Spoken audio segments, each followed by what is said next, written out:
Coronavirus au Royaume-Uni, malgré la polémique, Boris Johnson maintient son conseiller spécial. Le Premier ministre britannique Boris Johnson a maintenu à son poste son conseiller spécial Dominic Cumming, accusé d'avoir violé les règles du confinement imposées pour lutter contre le nouveau coronavirus. Malgré la déferlante d'indignation et d'appels, y compris dans les rangs de sa majorité conservatrice, pour exiger le départ du controversé conseiller, le chef du gouvernement a estimé que celui-ci avait agi de façon responsable, légale et avec honnêteté. Dominic Cumming, 48 ans, cerveau de la campagne du référendum de 2016, qui a abouti au Brexit, est au cœur d'une tempête politique depuis que 2 journaux ont révélé ce vendredi soir qu'il s'était rendu fin mars, avec sa femme et leur fils chez ses parents à Durham, 400 km au nord-est de Londres, alors qu'il craignait d'être atteint du Covid-19. Retrouver tout notre dossier sur le coronavirus, ce qu'ils ont fait est parfaitement compréhensible, a déclaré le Premier ministre, venu assurer personnellement la conférence de presse quotidienne de Downing Street au sujet de la pandémie. Selon les services du Premier ministre, Dominic Cumming avait fait ce voyage, car il avait besoin d'aide pour la garde de son fils, alors que sa femme était malade, et la famille a séjourné dans un bâtiment séparé de la propriété.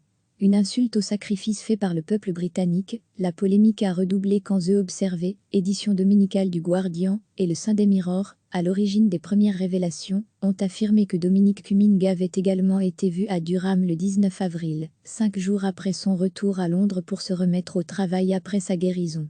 Lire aussi, coronavirus, le Royaume-Uni s'apprête à prolonger le confinement, mais un assouplissement est attendu, mais Boris Johnson a écarté ces nouvelles accusations, estimant que nombre des allégations relayées dans la presse étaient manifestement fausses. Interrogé ce dimanche par des journalistes devant son domicile londonien, le conseiller spécial a nié s'être de nouveau rendu à Durham en avril. C'était un test pour le Premier ministre, et il a échoué, a réagi le chef de l'opposition travailliste Keir Starmer, pour qui l'absence de sanctions est une insulte au sacrifice fait par le peuple britannique.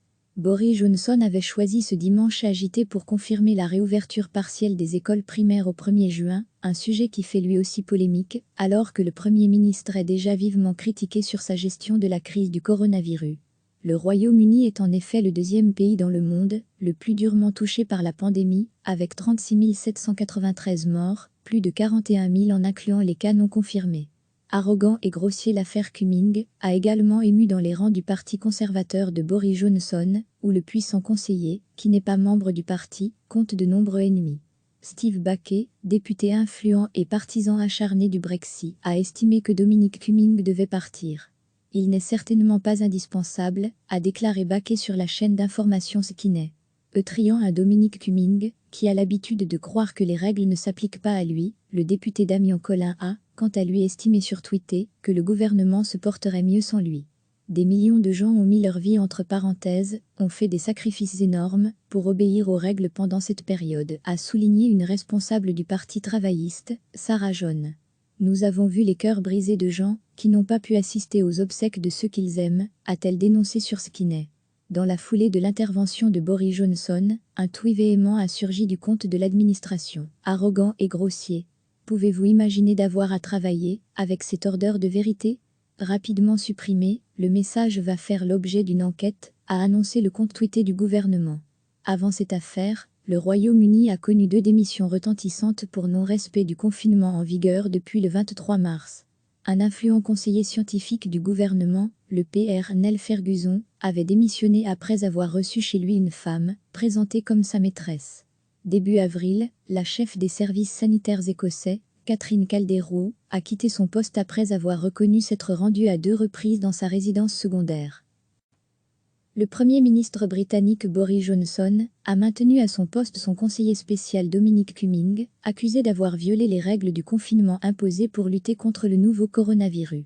Malgré la déferlante d'indignation et d'appels, y compris dans les rangs de sa majorité conservatrice, pour exiger le départ du controversé conseiller, le chef du gouvernement a estimé que celui-ci avait agi de façon responsable, légale et avec honnêteté. Dominic Cumming, 48 ans, cerveau de la campagne du référendum de 2016, qui a abouti au Brexit, est au cœur d'une tempête politique depuis que 2 journaux ont révélé ce vendredi soir qu'il s'était rendu fin mars, avec sa femme et leur fils chez ses parents à Durham, 400 km au nord-est de Londres, alors qu'il craignait d'être atteint du Covid-19. Retrouver tout notre dossier sur le coronavirus, ce qu'ils ont fait est parfaitement compréhensible, a déclaré le Premier ministre, venu assurer personnellement la conférence de presse quotidienne de Downing Street au sujet de la pandémie.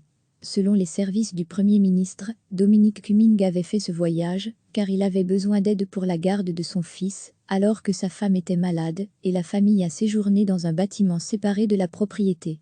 Une insulte au sacrifice fait par le peuple britannique, la polémique a redoublé quand The Observer, édition dominicale du Guardian, et le Sunday Mirror, à l'origine des premières révélations, ont affirmé que Dominic Cumming avait également été vu à Durham le 19 avril, 5 jours après son retour à Londres pour se remettre au travail après sa guérison.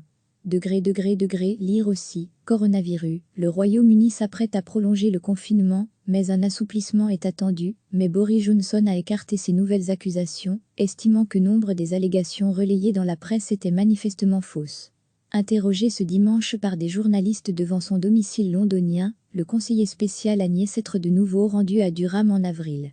C'était un test pour le Premier ministre, et il a échoué, a réagi le chef de l'opposition travailliste Keir Starmer, pour qui l'absence de sanctions est une insulte au sacrifice fait par le peuple britannique. Boris Johnson avait choisi ce dimanche agité pour confirmer la réouverture partielle des écoles primaires au 1er juin, un sujet qui fait lui aussi polémique, alors que le Premier ministre est déjà vivement critiqué sur sa gestion de la crise du coronavirus.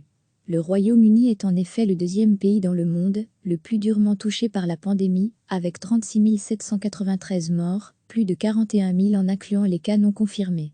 Arrogant et grossier, l'affaire Cumming a également ému dans les rangs du parti conservateur de Boris Johnson, où le puissant conseiller, qui n'est pas membre du parti, compte de nombreux ennemis.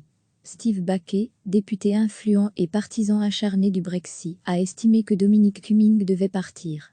Il n'est certainement pas indispensable, a déclaré Baquet sur la chaîne d'information Skinner. Eutriant à Dominic Cumming, qui a l'habitude de croire que les règles ne s'appliquent pas à lui, le député Damien Collin a, quant à lui, estimé sur Twitter que le gouvernement se porterait mieux sans lui. Des millions de gens ont mis leur vie entre parenthèses, ont fait des sacrifices énormes pour obéir aux règles pendant cette période, a souligné une responsable du Parti travailliste, Sarah John. Nous avons vu les cœurs brisés de gens qui n'ont pas pu assister aux obsèques de ceux qu'ils aiment, a-t-elle dénoncé sur Skinner. Dans la foulée de l'intervention de Boris Johnson, un tweet véhément a surgi du compte de l'administration. Arrogant et grossier. Pouvez-vous imaginer d'avoir à travailler avec cette ordure de vérité ? Rapidement supprimé, le message va faire l'objet d'une enquête, a annoncé le compte tweeté du gouvernement. Avant cette affaire, le Royaume-Uni a connu 2 démissions retentissantes pour non-respect du confinement en vigueur depuis le 23 mars. Un influent conseiller scientifique du gouvernement, le PR Neil Ferguson, avait démissionné après avoir reçu chez lui une femme, présentée comme sa maîtresse. Début avril, la chef des services sanitaires écossais, Catherine Calderwood, a quitté son poste après avoir reconnu s'être rendue à 2 reprises dans sa résidence secondaire. Cliquez sur s'abonner pour recevoir les dernières nouvelles.